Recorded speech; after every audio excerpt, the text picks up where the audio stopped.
Che bella cosa una giornata sole.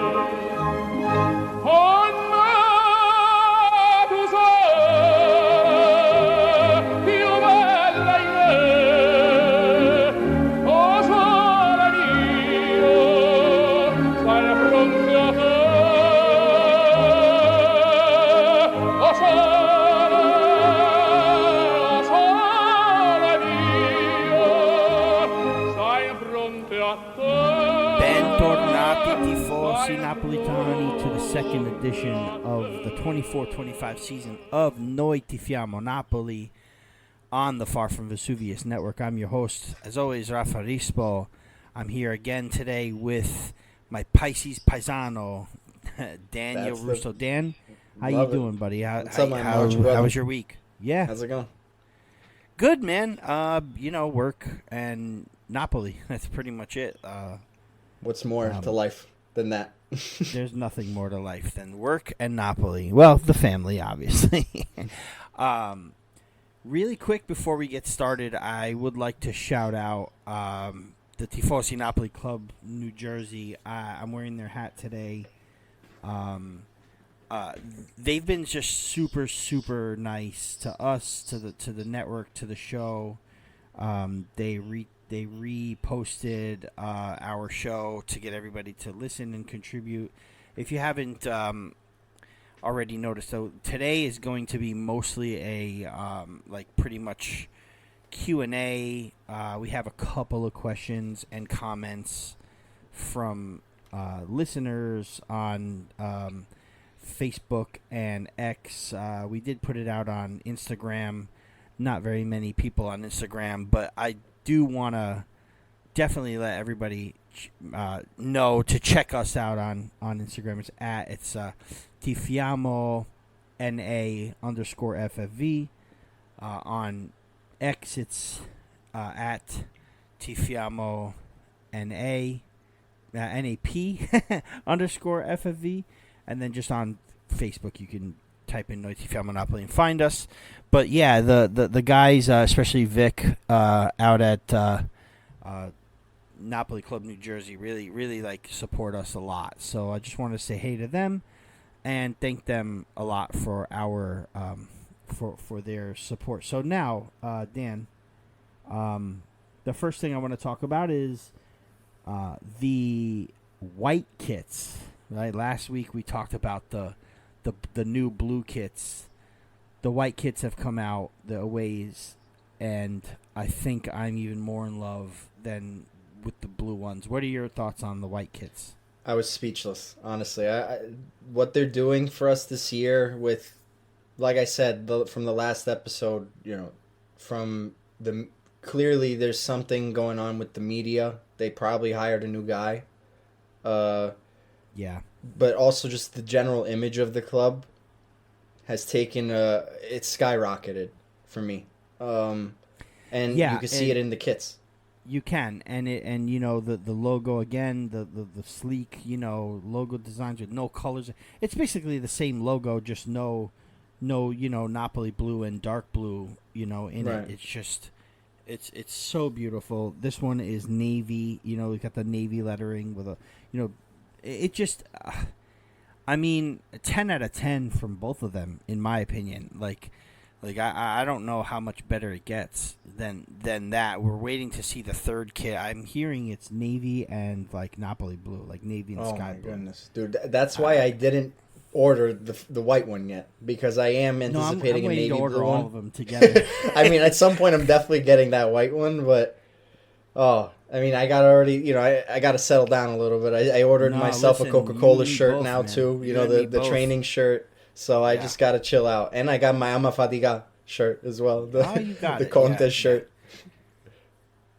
Dude, we're doing something right in that, regard. And once again, like with no Europe, I'm sure you're going to see a couple of special edition kits out there too. But I feel like they had to focus on really making something special for the fans, since we're not going to have European kits this season too. So shout out to the design team, to EA7, to to Valentina, right, doing her Right. thing.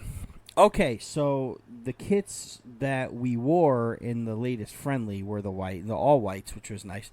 And Dan, we had some returns, right? All of the Euro and Copa America players have returned.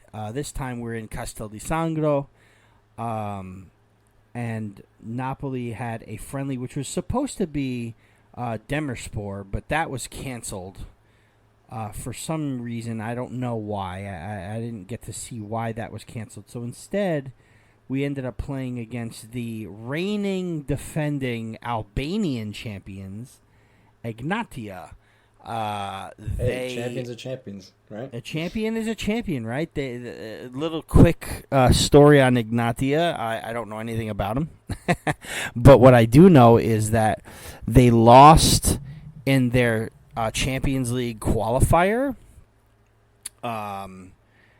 and they are now playing in the Conference League qualification. So I guess it depends on the the league that you play in, the ranking system. They just completely skipped the Europa League qualification. So I was just right say, down to the Conference League. They don't go to Europa after that. I don't know. I feel like Europa League is in a class of its own now. Like they're trying to really bring back the Europa League by taking out all the garbage. And no disrespect to trying not to disrespect the Albanian Champions Egnatia, but come on. Anyway, you're right. Napoli. So again, Castel di Sangro. Also want to shout out Gaetano from the Napoli, Tri-State Napoli, the Presidente Gaetano, and his family. They were at this game, so that was really cool to see pictures of them. I saw him there. posting. We love Presidente. Yeah. Presidente is the man. We're gonna have to talk to soon, Dan, about our first meet for the club. We'll have to see. But anyway, Napoli line up in a 3-4-2-1 with Meret in the back over there.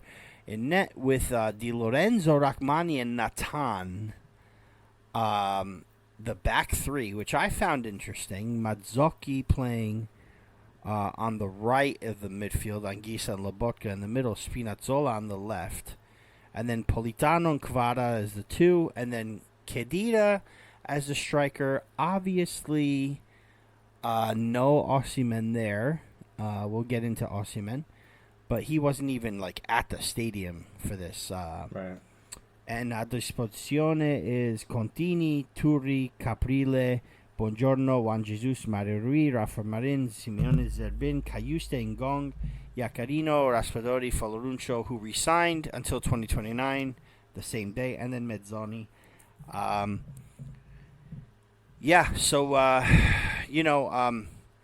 Kvara makes an impact right away. Beautiful. And I do want, I'm focusing on this friendly because all 4 goals, Dan, you saw the highlights. I did, yeah. All 4 goals had, class attached to it. Oh, yeah. In my opinion. The give and go from Kvara to Lobotka, and then the lob up to Lobotka, and the one touch with the right, followed by the immediate left, didn't even hit the floor by Kvara in the 21st phenomenal. minute.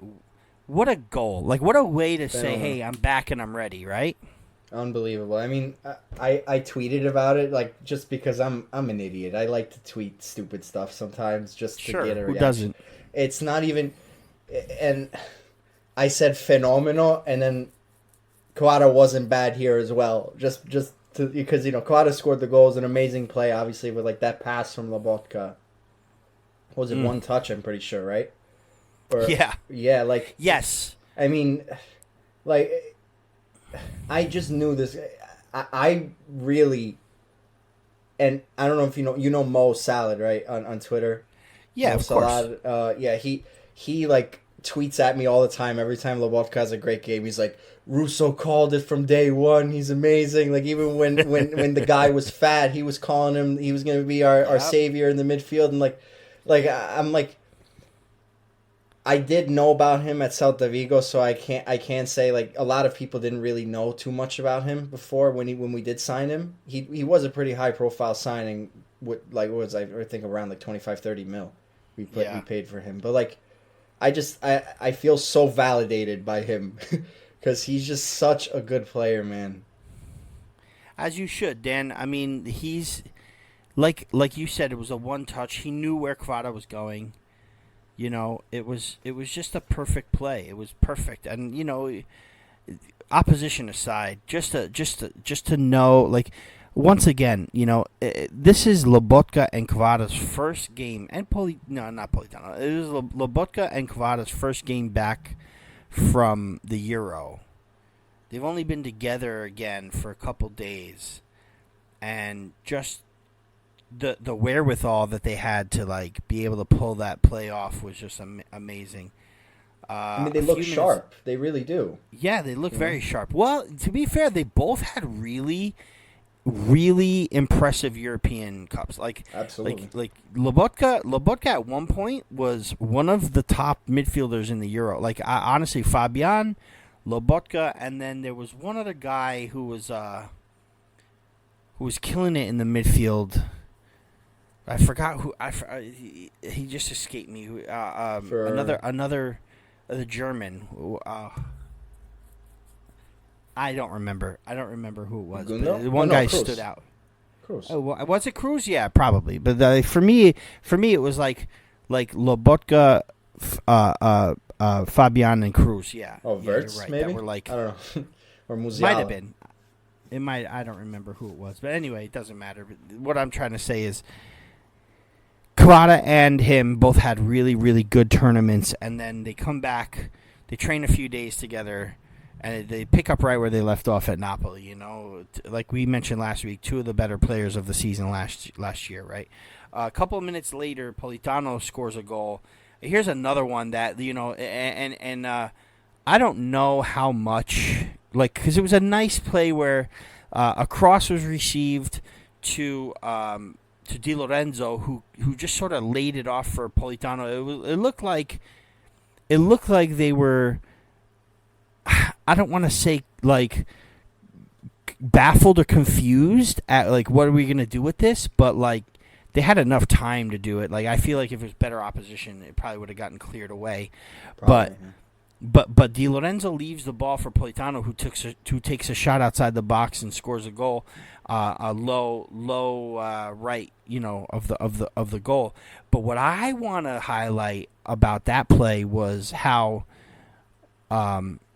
Spinazzola takes the ball on the left and just turns the Jets on from like a standstill almost, you know, almost to like the touch line, or the byline, I should say. Touchline, byline, yeah, the line, the goal line, and sends a cross in.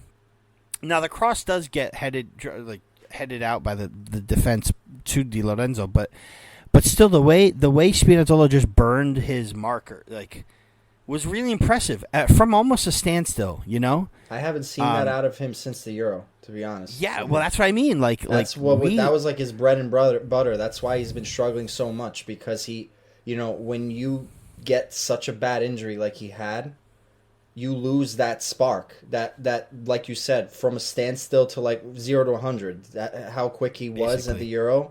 That's like you need your Achilles to be perfectly, you know, intact. You know, and I mean, I was gonna say I'm so impressed with Spinazzola so far this preseason. I think he's gonna be a gem for us. Couple goals, couple plays leading to goals. Very good, very good. You know, it's as if some players that get an injury like that, like, you know, an ACL, you know, they tend to never be the same again. But then there's some players that you give them a couple years, they get back to their regular form. I feel like Spinazzola is that. Like he didn't see a lot. I don't know. He saw time with Roma last year, but not that much. I just feel like he's better and ready. Like, you know, and it's funny because, you know, Conte obviously wanted Spinazzola on the team. I think he was on. I don't know if he's ever played with Conte before. I feel like he was on a team with him once, but I'm not so sure, because I think Conte before Juve he was on Atalanta, right? And no, Conte before Juve was with Siena. Siena. I'm almost positive he was at Atalanta for a season. Who are you talking about? Spinazzola or Conte? No, Conte. I don't know. I'm not. It might have been before that because I believe he joined Juve from Siena. Because I know that Spinazzola did play for Atalanta as well. That's where he came from before Juve. He went from Atalanta. Okay, maybe the correlation is there. Maybe it might not, but I'm not sure they coincided. That's the thing. Well, anyway, the point I'm trying to make is that he wanted to have Spinazzola there because, why would he? He's the guy kind of pulling the strings, right? And I'm pretty sure if he didn't think that Spinazzola could do it, he wouldn't have him on it, especially with his rigorous training, No, I mean, there was clear planning going into this, and like I said, I think this has been in place for months before the transfer season started. You know what I mean? Like, there are certain players, like the 3 players we got. Napoli does not do that quickly in the transfer season. This has been happening behind the scenes for a while, I believe, and I've been so impressed with the style that we're starting to play with now. I mean, like, you saw it a little bit at Dimaro at the two matches there, but he was killing the players physically at that Retiro. So like, you won't really see the fruits of his labor yet because they were so tired. He actually had them running like crazy before the games, even on the game days. And like, they usually do like a walkthrough, but it was not a walkthrough with Conte before the Anaune game, and I'm not sure the Mantova game. They weren't walkthroughs. He was running them. So, I mean, we weren't going to see it. So, like, this was really the game to prove that what he's saying is sticking with the players, and I really think it's working because I was so impressed with the way Spinazzola and Mazzocchi were entering into the middle of the field and creating space on the wing for, they were almost like interchanging with Quara and Politano the whole time. It was so confusing for the defenders. Yeah. He's definitely on form and he's doing well. I'm sorry, Dan. I'm just reading up on this. It looks like Spinazzola was owned by Juventus from 2012 to 2019. He was loaned out to Empoli in the 2012-13 season. Then in 2013, loaned out to Lanciano, and then back to over to Siena. Then loaned out to Atalanta in 2014-15. Then in 15, Vicenza, Perugia, Atalanta again. He played 48 games at Atalanta in 2016 to 2018, and then 104 appearances at Roma. So, he actually played 10 games for Juventus officially. Yeah, he played that game against Atletico that they did the comeback. He was phenomenal in that game. Yeah, he was there. He played in that game. Okay, why am that was I not one of his 10, I guess. Yeah, possibly. Yeah. I remember very vividly. I don't know if you know. Do you know my friend? One of my best friends, Luca. You know Luca? Yeah. You met Luca. Yeah. He still to this day tells me about Spinazzola's game against Atletico Madrid. He won't stop talking about it. This guy. What year was that? This was 2019. 2018, 2019. Oh, so season. He had come back to. Yeah, he went back to Juve for a year or two. To Juve, and then got sold to Roma, and he got his injury at Roma. It's saying here he had an ACL with his time in Juve too. He did. That's why he only played like 10 games. Yeah. No, he had an ACL and then he had the Achilles. Oh, the Achilles was the Roma. The Achilles, that's why I'm saying like it's so impressive that he still has this speed, man. Like, well, that's it's incredible. Okay, so that's okay. I was a little confused. So the Achilles was with Roma. No, he before was that Roma, was the ACL. Yeah. Okay, yeah. Got you. Well, here he was in the Siena youth team from 07 to 12. So that's when Conte was the manager of Siena, right, inside of that time. And then, like I said, he was bought by Juve in 12 when Conte was the manager. So it's very possible there that, is a correlation there. Is, I don't know how many games he played under him, but there's a correlation there. So 100%. Well, I'm glad that, dude, for free, it's all good. You know what I mean? Incredible. Like, Incredible, all of it is. Yeah. So, anyway, that was 2-0 at the half. The third goal was that 2-0 at the half, or did we make 2-0, it 3? yeah, it was 2-2. 2-0 at the half, right. So then we made an entire change at the half. And Napoli I'm sorry, keeping Raffa. the shape. Before we go into the second half, I want to add one more thing about the first. Nathan looks absolutely phenomenal. Do you remember when Nathan brought the ball up? Nathan bringing the ball up to... I think he gave the ball to Kvara where he took a shot in it, before Kvara scored, right? That's his role. Braccetto di sinistra, they call it. Like, the bastoni type of role? Yes. With Inter, that's his role, man. Okay, so... Like we may have mentioned last week, Nathan and Rachmani are both from a three-man backline. Nathan in Brazil and Rachmani with his time with Verona, right?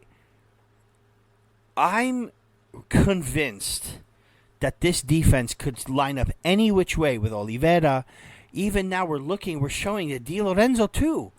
Like, look at your center backs providing for the attack. It's a three-man back line, and they're up there providing the way they are. Like, I'm baffled by that. I mean, I think he definitely took some pages out of Simone Inzaghi's book, because his back three at the back works that exact way. Where the two, so I mean, he's definitely been doing his studying. He's definitely evolving with time. It's not like 10 years ago when it's just those three center backs just sit back, you know what I mean? And they kind of just sweep. They're pressing up. Right. They're pressing up. I'm sure they'll have to adjust based on the competition too, right? Like, I mean, it's Egnatia, like, I don't know. Man, maybe we are though. Like, okay, our first real, okay, so we got Coppa Italia on the 10th. Then on the 18th, we start against Verona. And then the first real big match is Bologna, is week 2, right? So yeah, we'll see how. But Raf, regardless of the competition, you want to see that the interpretation, that the instructions given by the coach are being interpreted onto the field. You know what I mean? That it's clear that it's working. Something's working. It's a viable option for the future. Whether it works against Bologna or it works against Juve, who knows? You know what I mean? But there's hope. That's really all we can work with right now. Speaking of Bologna, Juve, did you see that Calafiori's transfer is official? Yeah. Did you see what he said? What did he say? He said something along the lines of, he could never go to Juve. He was never going to Juve. Like, the rumors of him going there were all false. That he couldn't go because his father couldn't stand Juventus, so he didn't want to disrespect his father. Dude, Raffa. I don't know how. I know he had it, man. Money talks, bullshit walks. Money talks. Yeah, you're right. You're right. He would have 100% went to Juve, I think. I didn't see. So I know he had an interview with Arsenal, right? Right. Upon his signing. I don't know if that's what was said. It was somewhere on X, so I don't know how to believe that. I mean, that could also it could also be fabricated, right? But Italian Football TV did post this quote by Alessandro Bongiorno on why he wouldn't join Juventus. Quote, ready for this? I grew up and played with Torino. I read the names out at Superga. I felt like I would be betraying myself. That's real. I did listen to that bit. on the. Well, I mean, when today. IFTV posted it, they're very credible sources. They wouldn't post some bullshit. I mean, you know what I mean? It's true. I think he definitely it would have been a big betrayal if he went there. And it just goes to show you the state of football now. We talked a lot about how Juve, Milan, and Inter are the big three, and the what do we call them? The strisciate.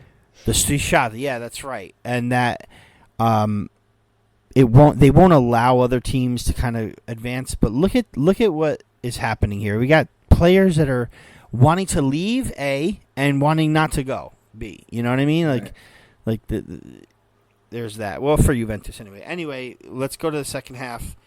Complete revamp, keeping the shape, but we put Caprile in, Raffa Marin, Buongiorno, and Juan Jesus in the back. Zerbin, Iaccarino, Foloruncio, Mario Rui in the mid. Ngong, Raspadori, and Simeone in attack. How many of these players are actually going to get time in the season this season? So let's take a look. Caprile's in, Raffa, Buongiorno, and Juan Jesus. I'm sure we're keeping Juan Jesus. Zerbin, what's happening with him? We're talking about loan, right? Like another loan, or what are we doing with Zerbin? Is he going back to where was he? Genoa again, right? It all depends on the market, man. I really do think that because he was at Monza, right? Was he at Monza? I think he'd be a viable option off the bench for that right wing back spot. Right? He was at Monza, right? We he went to Monza. There? He played left wing back there. He did good. Right. I like him at that spot. is a youngster. He's a youngster. Maybe Primavera, maybe a loan. Foloruncio signed, so he's on the team. Mario Rui, what's happening with him? He wanted to go back to Portugal. He wanted to leave. He's not leaving now. I don't know. Are we keeping him too? I heard there were some rumors like a few weeks ago saying he was going to Benfica for like 1.5 million, and now it's just kind of died off. Like I just think that a lot hinges on Napoli's sales, a sale of Osimhen. Sorry. Before things can start moving again, it seems. I don't know. Okay. Seems like they're all working on that, it seems. Ngong seems primed to stay. Right. Raspadori is staying. Simeone, there was a lot of talk about him going to Lazio. And nothing is really happening. And like you said, a lot is dependent and everyone's keeping a watchful eye out on the Osimhen situation. We'll get there, but let's finish up with this game. Speaking of the man, Cholito finally gets his goal. I mean, I feel like he hasn't scored since last September, but he gets a goal here. Another really nice goal.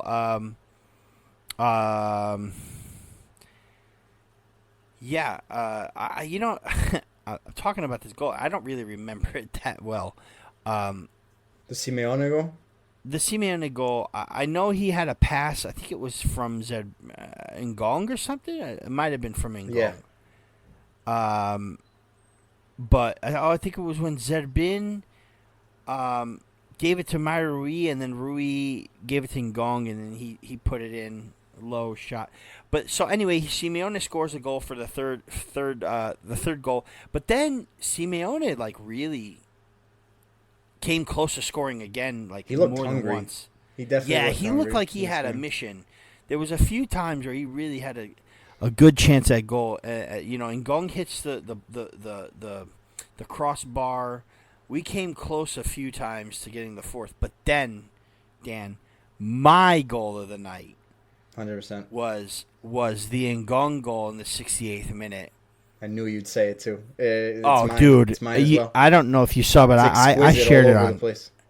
Dude, I'm gonna exquisite in my pants if I watch it again. I shared it on.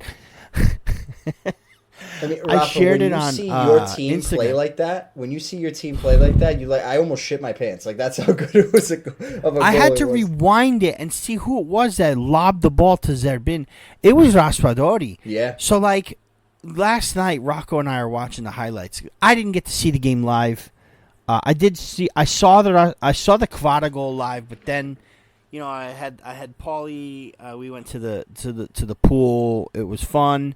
Rocco went to the great Six Flags Great Escape here in Lake George with a couple of friends of his. So at the end of the night, we all watched the highlights, and we noticed how deep the center backs were, but also how back our attack was. And Raspadori sending a ball to Zerbin from like basically the midfield line, and then the Zerbin one touch, the perfect lob from Raspadori to Zerbin's one touch to Ngong, who toe flicks it over the keeper. It was just a thing of freaking beauty, man. It was an art. And it was an art, that goal. It was art.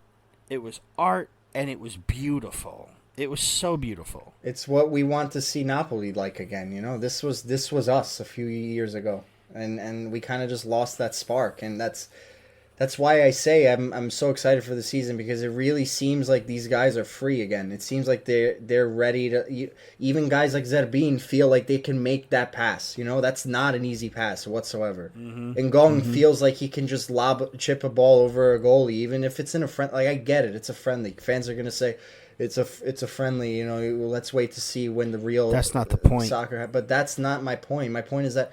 Even when we were playing friendlies last season, it looked these guys had terror in their eyes. Yeah, that and obviously last season there was an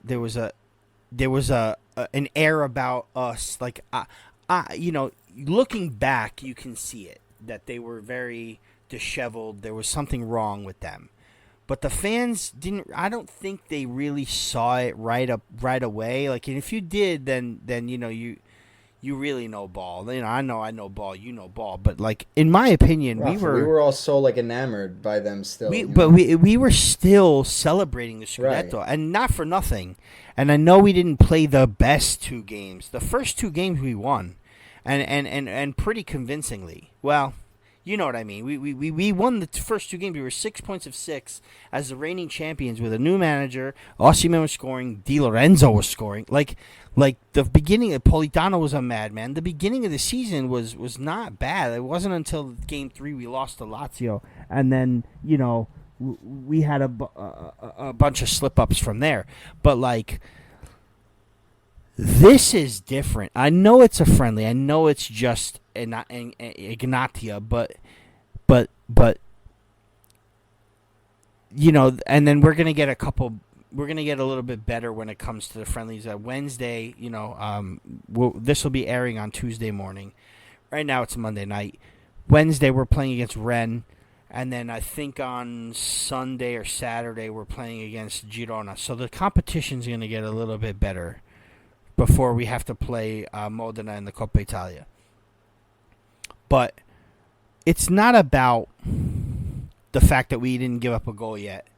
It's not about the fact that we're winning all these friendlies. It's about how we're doing it, the attitude on the pitch. You can just tell the difference from every single member of this squad. That there's a different air about them. Dude, there's a different moxie. They just look happy. They look happy. They look getting ready. Their asses kicked in training, and they're still smiling. Dude, and they look ready to win another Scudetto, man. They really do. I'm just gonna say it. I'm gonna say it. Like, we are embarrassed. We were embarrassed by last season. How would for 75% of these guys, maybe even more, 90% of these guys feel the same. We have to remember that they're human too. They definitely feel very embarrassed about last season. This is a redemption year. I've seen it before where we beat Anuane Valdinon. We only beat them 3-0. It took us the end of the first half to score our first goal. We only beat them 3-0, 4-0, 3-0. Like, we don't need to beat these teams 23-1. You know what I'm saying? We just need to show that we're connecting as a club and getting the job done and solid in the back and fluid in the front, and the link up between the back and the front is perfect, and and this is what we're showing. So I'm happy with how our preseason has been going so far. But like on that note, Osimhen, like the whole Osimhen, Lukaku, what's gonna happen? You know, let me ask you this, and you know, I should probably check in on the questions because this might have been addressed. Like I took screenshots of the questions, but I haven't exactly seen them. Thank you to everybody who has sent them in, by the way. So that's what we'll do right now, and then if Osimhen comes up, then we'll talk about it. So I'm gonna start with the X account. We got a nice message from Napoli Club Philly, and it was, when will you be doing a broadcast from Philly? Best wishes. I would love to do that. Biz and I, when we were on the rant, we always talked about traveling to different clubs to hang out. Dan, maybe we can get together and do that. I know we're busy guys, but you know, every now and then, I think maybe we hit the road and take our show to another club, right? I'll tell you what. If you bring your father, I'll come. Oh well, that's a default. He's bring coming. Him. How about you bring your father too? That's Why it. not? That's how we do. Because then they could talk about the old days in the Bronx, where Absolutely. where they played. They probably played some sort of Italian games. I know you got that scope. They could talk about how they were both in bands and stuff like that. Yeah, absolutely. The 90-minute club, which is pretty much run by our buddy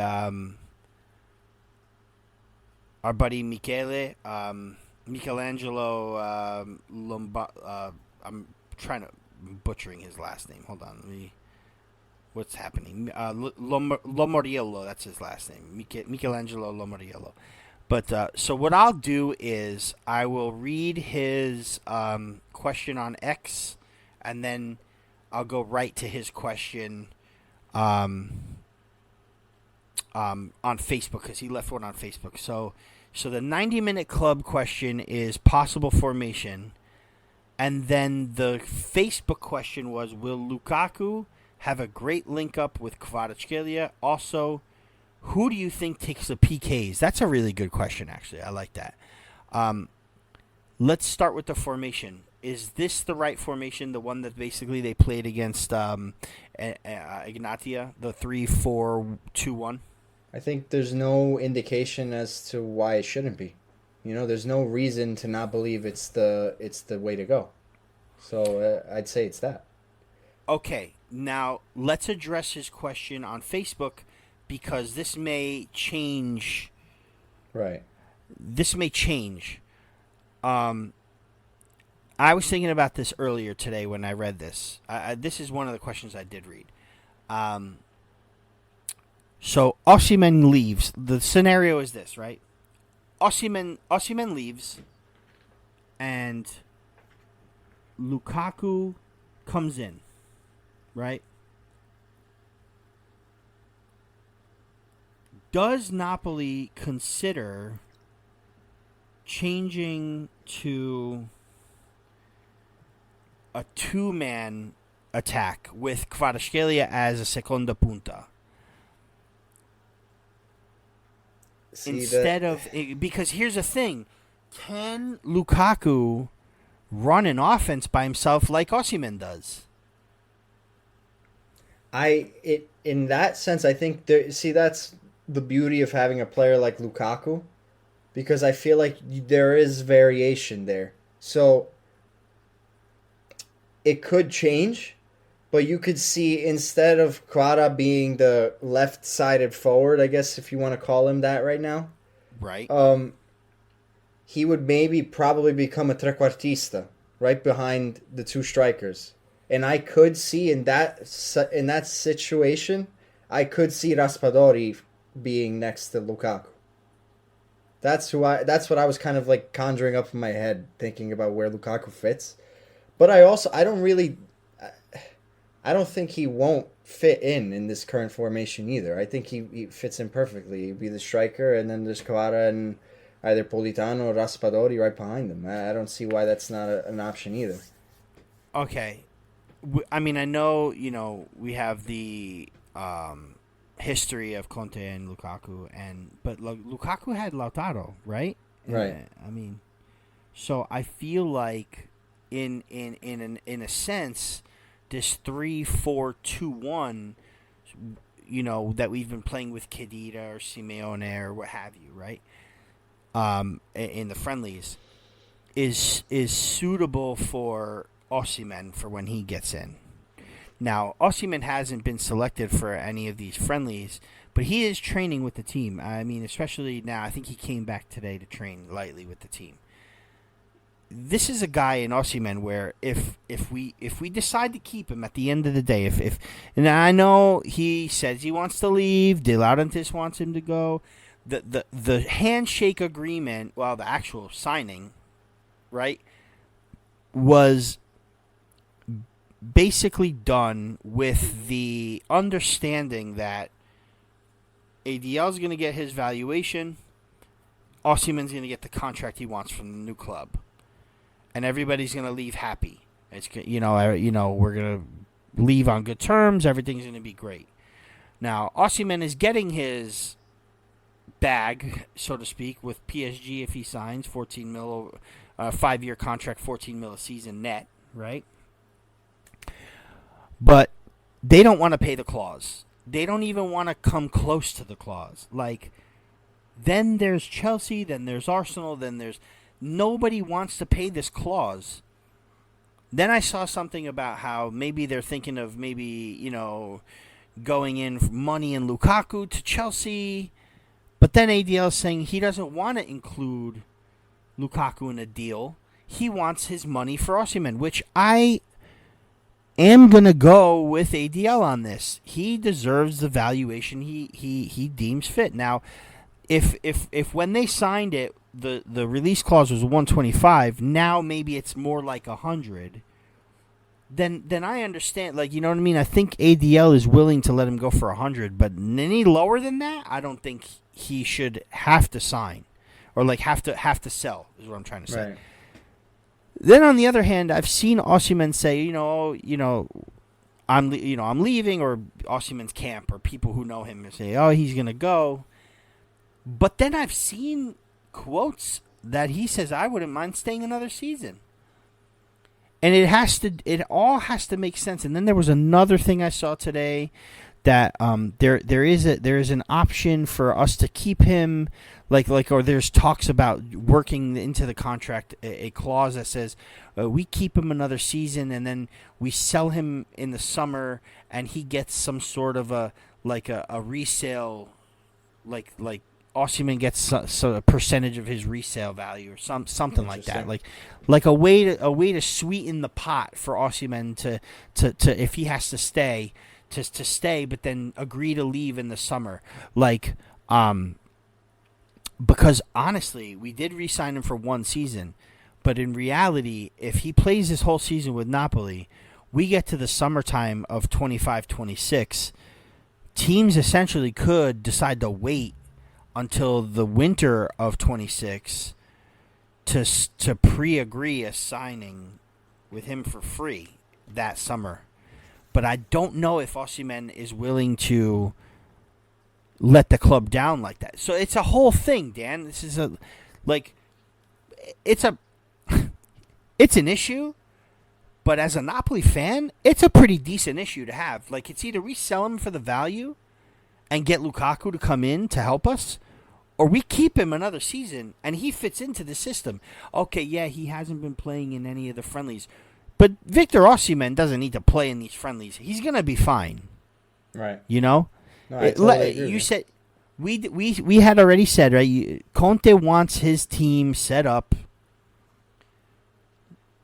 By the time the season starts, he wants his team set up. He doesn't want any more surprises after that, right? So say this is a crucial week in Napoli transfer, right? Like, Osimhen, what are you doing? Are you staying or are you going? Say he decides to stay. Maybe he comes into the last friendly against Girona and then plays in the Coppa game. And then he's got some match time. And now he's ready for... The way they've been training, Osimhen's ready for a match. How can he not be? right? He's 100% right. You also don't want to put him in a game to hurt him to lessen his value. Am I correct? That's the whole point of him not playing. You know. So in my opinion, it's a win-win for us. It's just what's going to happen. So like I said, this 3-4-2-1 for me suits Osimhen, but I can definitely see them changing it to a 1-2 for Lukaku with either, like you said, Raspadori next to him, Kvara behind him, or even role reversed. I mean, that's the beauty of being flexible tactically. You have to adapt to the players you have at your disposition, and Conte's the best at that. So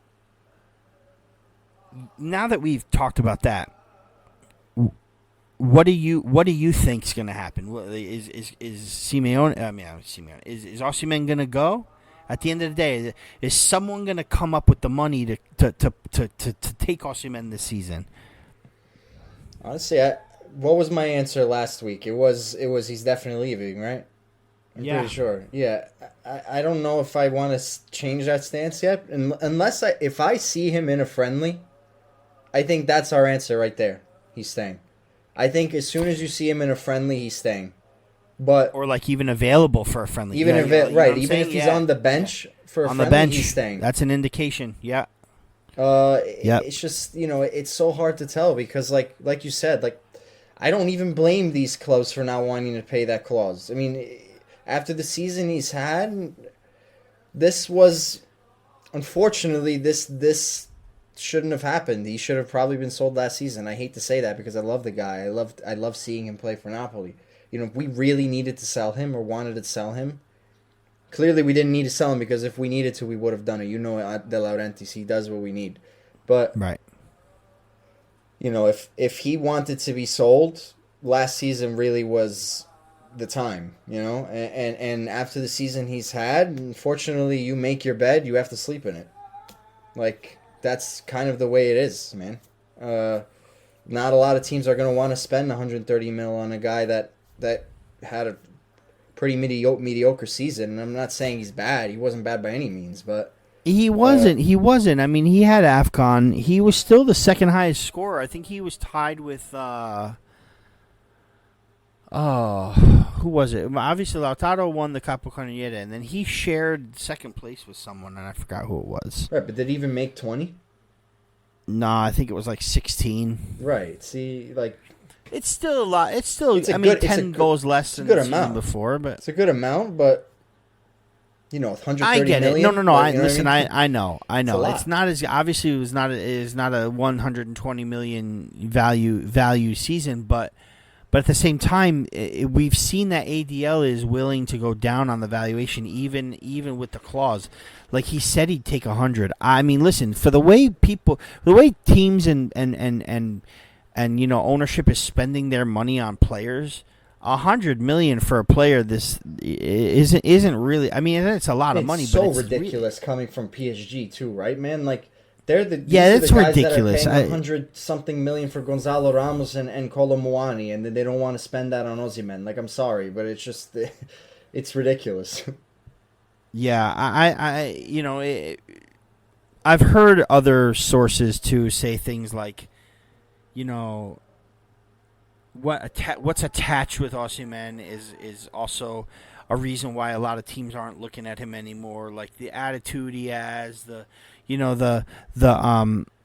antics on social media, this and that, and we talked about that too. But whatever, we'll see what happens. It's going to unfold. It should unfold soon. But as for Michelangelo's question, Lukaku linking up with Kvara, I mean, I think it would be wonderful. I have no problems with it. I think they'll be just as good as if with Osimhen. I still rate Lukaku as a great striker. I don't think he doesn't suck by any stretch, but he's just kind of become a little bit of a meme because he got in the way of the Champions League. He hasn't had the greatest few seasons, but at the final, yeah. I mean, but even we say that, even we say he he scored 20 goals with Roma last season. Right. So, you know, even though we're saying that, right, like you said, he's still having good output. So he's not bad by any means. I even meme him a lot. I think everyone kind of does these days. Sure. But, I definitely think... I'm going to just say this because I've been thinking it lately. I think his change, his body type change has kind of hindered his performance a lot. I do have to say. He bulked up a little too much, I do believe. And I think that lot of that... And that's why I think if they decide to go with Lukaku, it could be a two up front situation, because you're gonna need some sort of some legs. You know, you can have Lukaku holding up the ball and making doing some good hold up play and stuff like that, and being that basically that like Giroud type player, right? Where listen, Lukaku with Lautaro won the Scudetto, so I don't see a reason why Lukaku and Kawada can't, or Raspa or whoever, insert. I'm pretty sure he was the MVP that year too.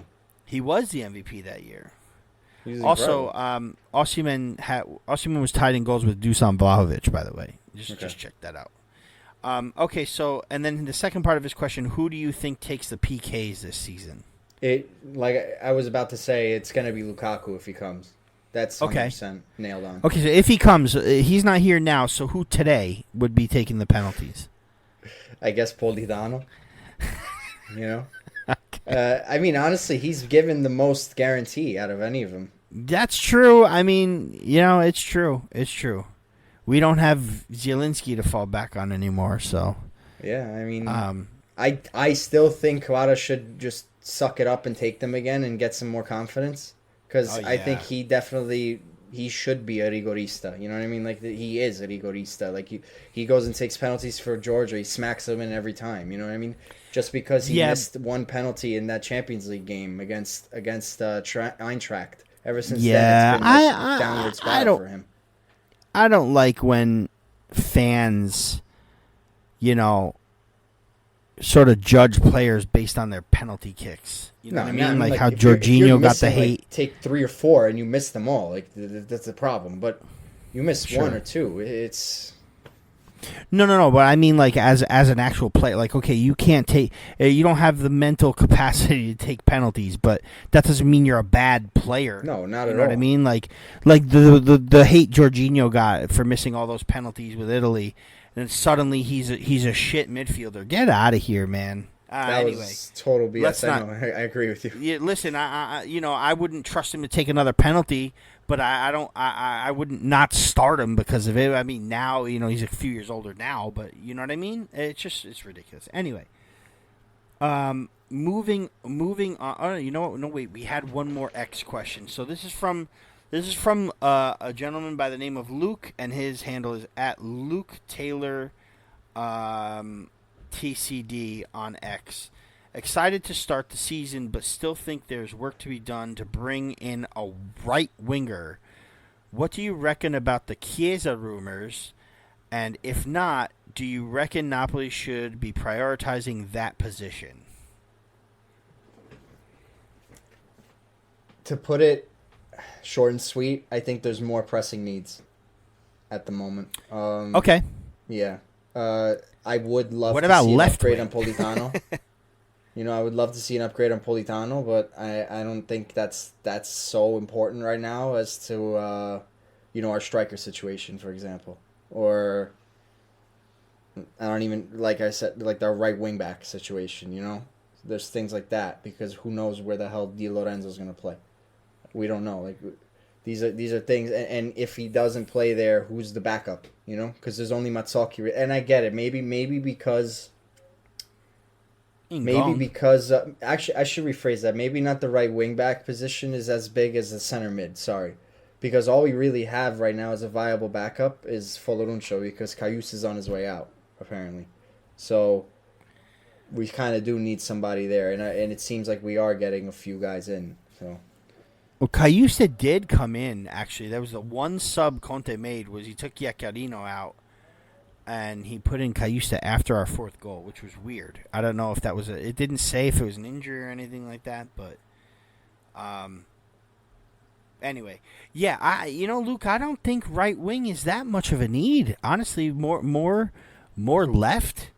Like, what do we have to help Kvaratskhelia out? Right, he doesn't really have a backup. We just sold his backup. Yeah, I mean, unless you, I don't know how Raspadori would fare on that side. Maybe, I don't know. I think left would probably be the better question there, Luke. You got Chiesa. Okay, I don't know if he's coming out. He doesn't want to go to Roma, which was the other rumor. Juve do want to sell him, but again, it has to do with Osimhen's. Osimhen's got to leave before we even try to get Chiesa. And I don't know if Napoli do a lot of buying. I mean, we're looking at Gilmore from Brighton, the Scottish midfielder. Brescianini coming in from where was he at last season? Frosinone, right? That's to help out the midfield. And both very, very viable pickups, by the way. I think they're very good pickups.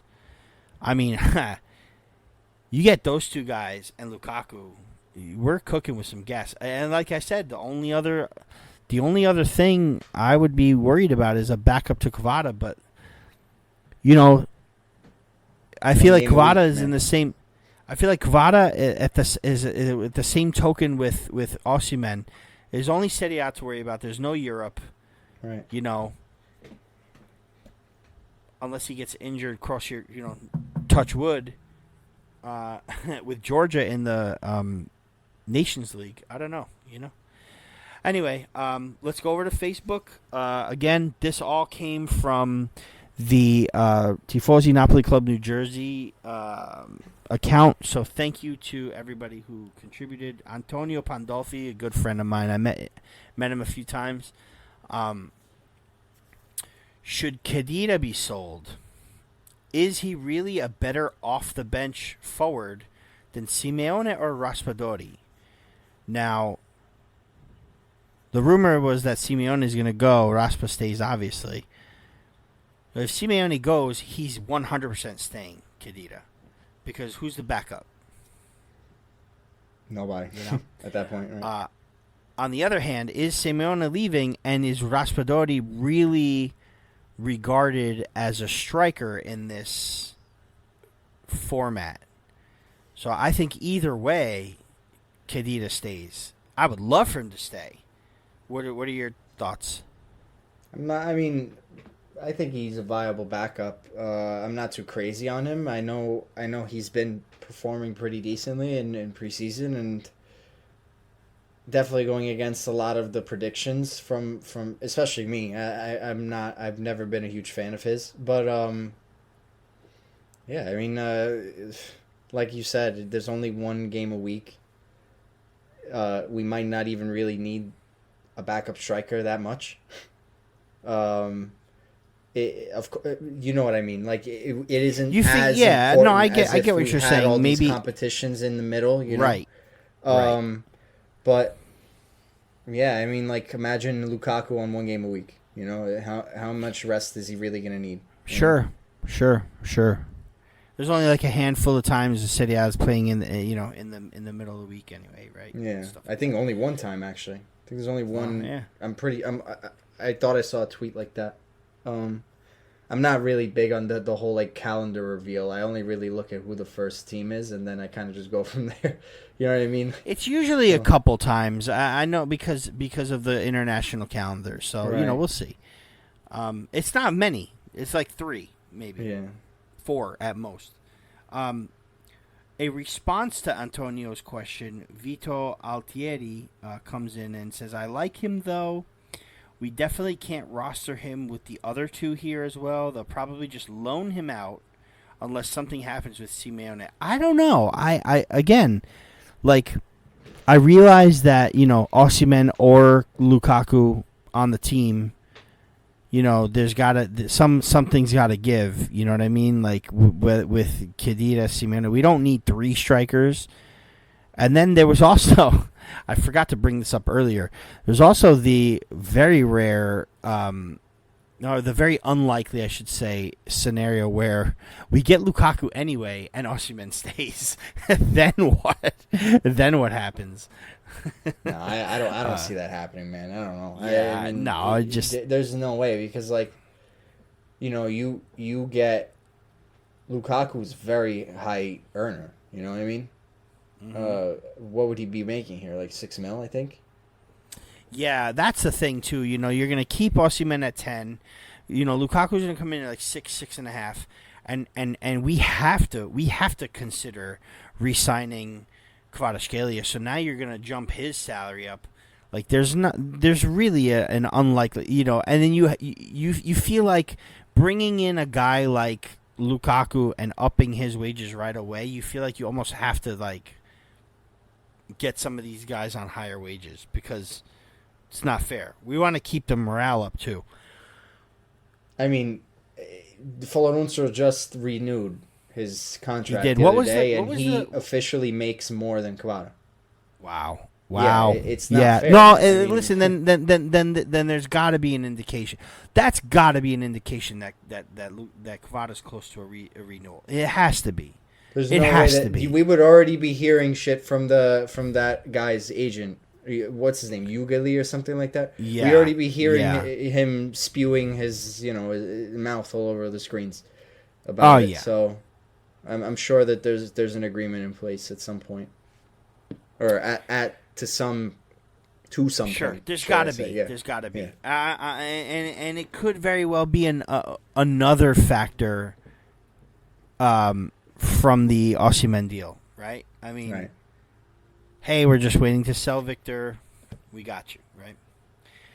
The last question from Napoli Club New Jersey is from Vic Vito, the president of Napoli Club New Jersey, and it's simply this: Meret versus Caprile.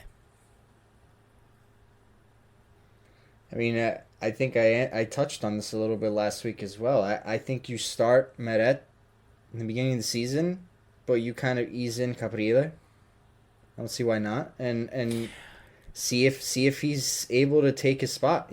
Like there's no, I don't see why we shouldn't start Caprile in that Coppa Italia game. Yeah. See if he's a viable, replacement. Well, I'll tell you what, he's been besides the fact that he did not start in the game against Egnatia, because Meret was back. He has started every game before that, and in the Coppa Italia he can start. This would be a really good season for him to play, because I was going to say, Meret has more experience. He is a good shot stopper. He's got his flaws. We all know it. But he also won a Scudetto. I know he had a great back line behind him, or in front of him. And he's got another one this time. So, I mean, it could work out. But if there is ever a time to integrate a new keeper in and really do a good... this week Meret, next week Caprile, or every 2 games you throw Caprile in there. It would be the season, because of the fact that we don't have Europe, and he can definitely gain a lot more. He played very regularly last season with Empoli, but and he has a great upside. But if we're serious about winning a Scudetto, I'm sorry, I'm going to start Meret first. Now, I and like you said, integrate him later. Definitely get him in the cups, for sure, especially the early cup games. Yes, absolutely. The one final question came from Daniele Bianco, and that was from, I think, my post on Facebook. It wasn't really even a question. It was more like a tongue-in-cheek comment, and it was because the post had the picture of the team photo for the game before the game, and he says these unis look very EPL like. I don't care what you call them; they're fresh. I'm sorry, they're completely They're completely fresh. We started the episode talking about the kits. We end the episode talking about the kits. Hey, not a bad way to end it. The question is, do you get a name and number put on the back? That's the question. These kits this year, I honestly don't feel like putting a name and number on the I don't back. either. It's just a fashion thing now. Yeah. Also, I just want them to be. Have you seen the new green jackets? Oh my gosh, green polos. You know what's funny? You know what's funny? Francesco sent me a picture of that today. You know, for the listeners who don't know Francesco Valenti. Oh, they know who Francesco Our guy is. Francesco, man. I swear, I hear from this guy maybe like once every month, maybe 2 times a month. I hear from him every day on Twitter and everything, but like really have a conversation with him like once or twice a month.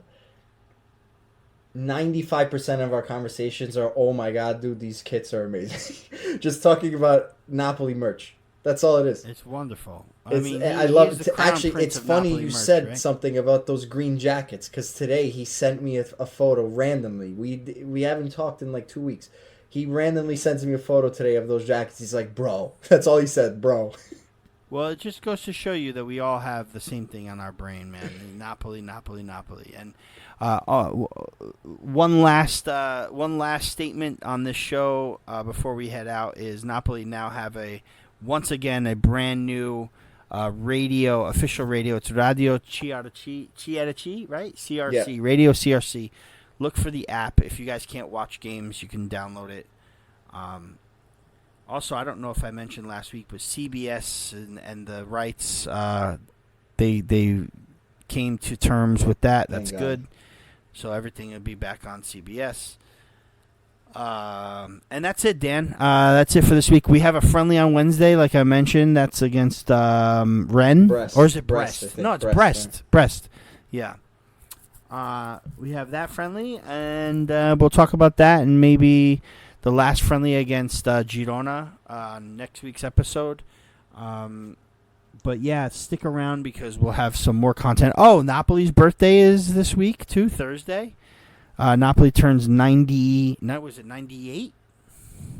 Yeah, because 26, yeah. 98. Napoli 2026 is the 100 year. Yeah, you think the kits are nice now. Wait till the centenary kits come out. Oh, I will be getting those. Start saving up now. Start saving up now. All right, Dan, anything you want to add before we go? All I can say is God bless Antonio Conte. That's all I got to say.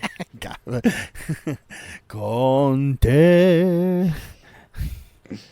Oh, yeah, love it. Love it. Anyway, sono felice di essere qui con te stasera, Danny.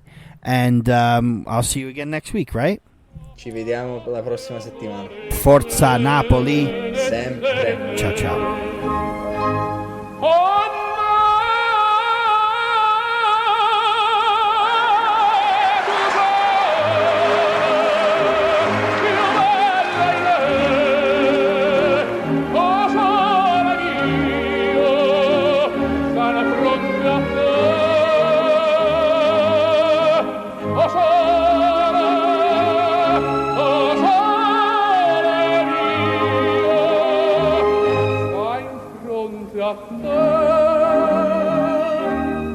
Stai da frente